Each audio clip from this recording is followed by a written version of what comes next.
Let me start with something that might sound strange. Most people I work with are not failing, they're succeeding. They're competent, reliable, smart, often admired. They hit goals, they solve problems, they carry a lot. And yet, they feel flat, or restless, or quietly trapped.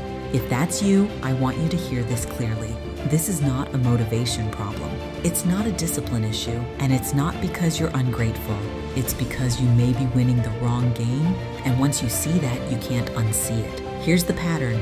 High-functioning people are really good at adapting. You learn early what's rewarded. You learn what earns approval, stability, safety. You learn how to perform well inside systems. That skill becomes your superpower. You don't wait for motivation.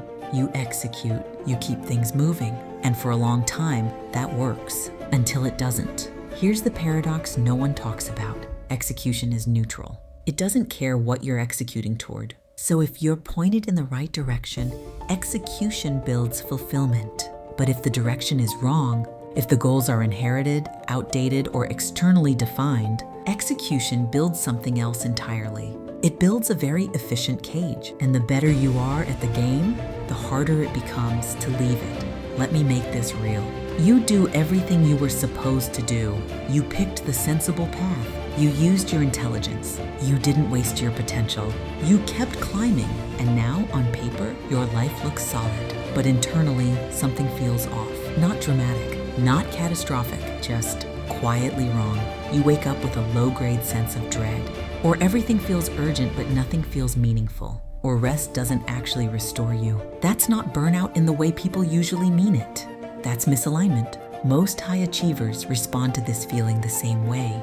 They try harder, they optimize, they add systems, they read another book. They refine the routine because effort feels safe. Effort gives you something to do instead of something to face. But here's the hard truth. You cannot effort your way out of a values problem. More efficiency inside the wrong game just tightens the loop. Let me ask you something, and don't answer this intellectually. Feel it. If no one were watching, if approval, status, and validation were removed, would you still choose this path? Notice what your body does when you hear that question. Tightness? Relief? Resistance? That response matters more than your explanation. A lot of people stay stuck here because they think questioning the game means blowing up their life. It doesn't.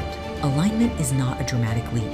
It's a diagnosis. It's understanding what game you're actually playing, who defined the rules, what version of you is being rewarded, and what parts of you are being ignored. You don't change everything at once. You get clear first. Because here's what does happen if nothing changes. The cost shows up slowly, in energy that never fully returns, in relationships where you're valued for function, not presence, in a life that looks impressive but feels oddly untouched, not failure. Erosion, and that's harder to see, but just as real. When people realign, the first change isn't external, it's internal. Decisions get cleaner.